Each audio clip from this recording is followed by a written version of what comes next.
بسم اللہ الرحمن الرحیم.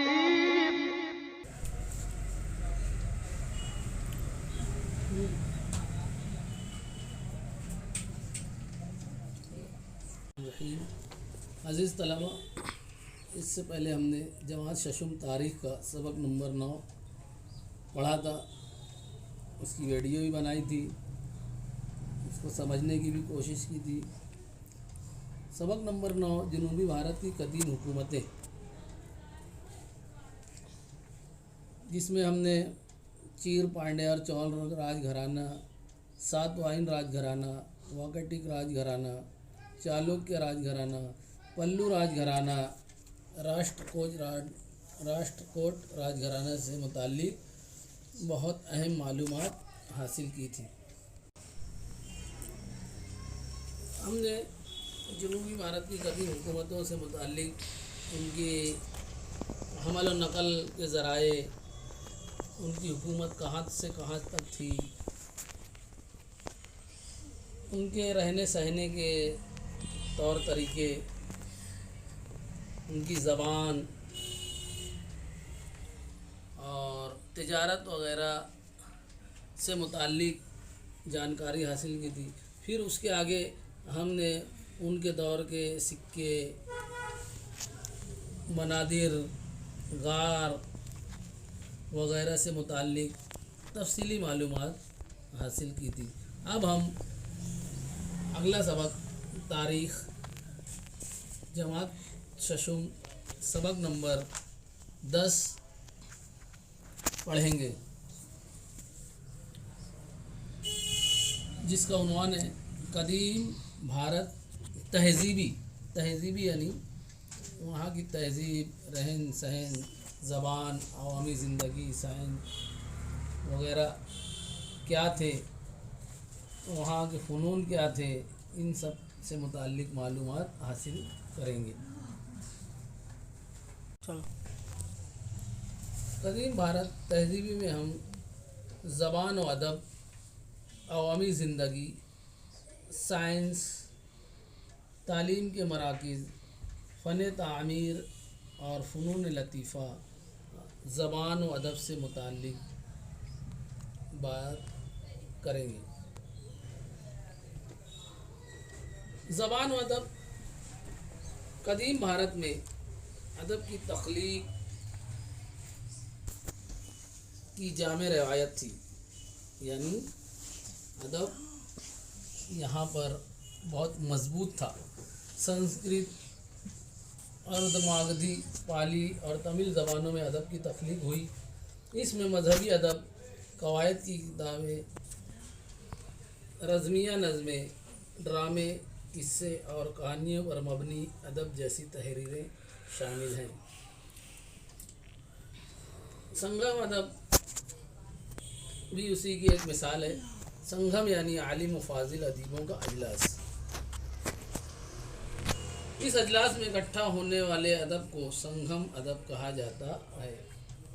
قدیم ترین ادب تمل زبان میں ہے، یعنی ہندوستان کا قدیم ترین جو ادب ہے وہ تمل زبان میں ہے. سلپدھیکرم اور منی میخلائی اس ادب کے مشہور رزمیے ہیں. سنگم ادب کے ذریعے جنوبی بھارت کے قدیم دور کی سیاسی اور سماجی زندگی کی معلومات حاصل ہوتی ہے. مذہبی ادب میں آگم گرنتھ، تپٹک اور بھگوت گیتا اہم کتابیں ہیں. جین آگم گرنتھ ردماگدھی، شورسینی اور مہاراشٹری جیسی پراکرت زبانوں میں لکھی ہوئی ہے. وردھمان مہاویر کی نصیحتیں آگم گرنتھ میں یکجا کی گئی ہیں. اپبھرنش زبان میں مذہبی مقدس نظمیں، مہاپران، سوانح اور کہانیوں وغیرہ پر مشتمل ادب ہے. سدھ سین دیوکر نے پراکرت زبان میں علم الانصاف پر مبنی سمئی سوت کتاب لکھی. ومل سوری نے پراکرت زبان میں وویم چریہ میں رام کی کہانی بیان کی. ہری بھدر سوری کی سمرائش کیا اور उद्योतन सूरी की क्वालैमा ला कहा किताबें ख़ास तौर पर मशहूर हैं। ऐसा माना जाता है कि शुमाली भारत से महाराष्ट्र तक के इलाकों में मुरव्वज बहुत सारी ज़बानें प्राकृत और संस्कृत ज़बानों से निकली हैं। लफ्ज़ प्रकृत से बना है। प्रकृत का मतलब फितरी या कुदरती, यानी कुदरती तौर से जो सीखी सिखाई हुई ज़बान है उसे फितरी या कुदरती कहते हैं। प्राकृत ज़बानें लोगों के रोज़मर्रा के कारोबार में इस्तेमाल होने वाली ज़बानें थी, यानी आम बोलचाल की ज़बान थी ये। इसी में लोग कारोबार, अपने मसाइल, अपनी तालीम हासिल किया करते। प्राकृत ज़बानों को चारा ग्रोह, पेशाची, श्वरसेनी, मगधी और महाराष्ट्री में तकसीम किया जाता है, यानी 4 हिस्सों में इसको तकसीम किया गया है।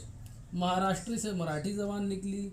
इसी तरह प्राकृत ज़बानों से मराठी जैसी ज़बानों के बनने के अमल में इन ज़बानों की बुनियादी हैयत में तब्दीली हुई। उन्हें अपभ्रंश ज़बान कहा गया। अपभ्रंश ज़बानों से जदीद ज़बानों की ने तरक्की की। तपिटक में 3 पटक है। पटक का मतलब पेटी यानी संदूक होता है। यहाँ पेटी से मुराद हिस्सा है। पटक पाली ज़बान में लिखी गई है। इसमें 3 मुख्तलिफ़ किस्मों का अदब है। सुत्त पटक, इसमें गौतम बुद्ध के नाज़िहाना अक़वाल यकजा किए गए हैं। इन कौल को सुत्ते कहते हैं। नंबर 2, विनय पटक। यहाँ लफ्ज़ विनय का मतलब उसूल है। इसमें बुद्ध फ़िरके के मर्द जन फक्खुओं को रोज़मर्रा की ज़िंदगी गुजारने के उसूल दिए गए हैं। नंबर 3, अभिधम्म पटक। इसमें बुद्ध मज़हब के फ़लसफ़े की वजाहत की गई है। तपिटक की वजाहत करने वाली किताब अर्थ कथा मशहूर है। आलिम ख़वातीन ने अपने ज़ाती तजुर्बात व महसूसात के मजमूए तख्लीक़ किए। उन्हें थेरी गाथा नामी किताब में यकजा किया गया है। ये मजमूए पाली ज़बान में है। भगवत गीता हिंदुओं की मुक़द्दस किताब महाभारत ही का हिस्सा है। भगवत गीता में कहा गया है कि हमें सिले की तमन्ना किए बगैर अपने फ़राइज़ की तकमील करना चाहिए। ईश्वर की भक्ति प्रस्तिस करने का रास्ता सबके लिए खुला है। 8वीं सदी ईस्वी में आदित्य शंकराचार्य हो गुज़रे हैं। आप उनका फ़ोटो वगैरह भी देख रहे हैं। आदित्य शंकराचार्य का इल्म और संन्यास पर उन्होंने काफ़ी जोर दिया। उपनिषद, ब्रह्म सूत्र और भगवत गीता की तशरीह लिखकर उनके मफ़हूम को वाज़ेह किया है। उन्होंने भारत की 4 समतों में बद्रीनाथ, द्वारका, जगन्नाथ पुरी और शृंगेरी के मकामात पर 4 मठ यानी खानकाहें कायम की है। कोटलिया ने अर्थशास्त्र लिखी। उम्दा इंतज़ाम हुकूमत कैसा हो, इससे मुताल्लिक़ इस किताब में उन्होंने मुफस्सल बहस की है।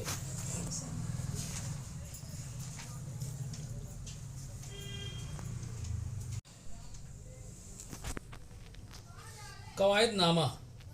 कवायद और सर्फ नहव के माहिर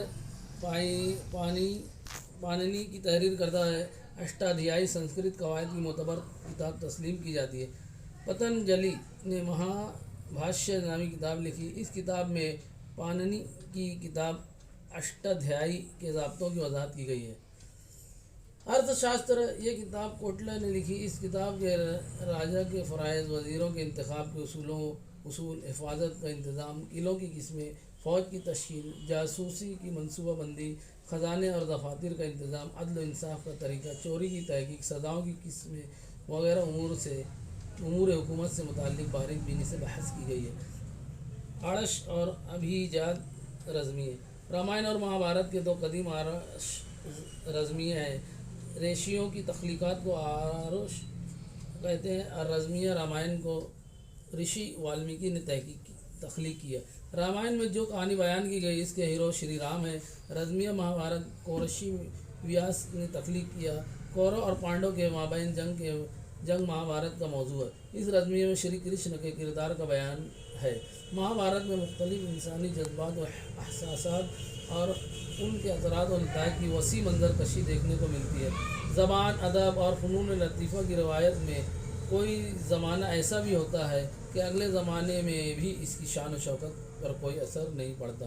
ऐसे दौर में तख्लीक पाने वाले अदब और फ़नून लतीफ़ा वगैरह को अभिजात कहते हैं। अभिजात संस्कृत ज़बान में कालिदास की रघुवंश और कुमार शंभू, इसी तरह भारवी की किराता रुजनी और माघा की शिशुपाल वध पुराने दौर की मशहूर रज़्मियाँ हैं। ड्रामे भारत में किसी कहानी को गाने बजाने और रक़्स की मदद से पेश करने की रवायत काफ़ी कदीम है। भरत मुनि की लिखी हुई किताब नाट्य शास्त्र इसमें इस फ़न के बारे में मुफस्सल बहस की गई है।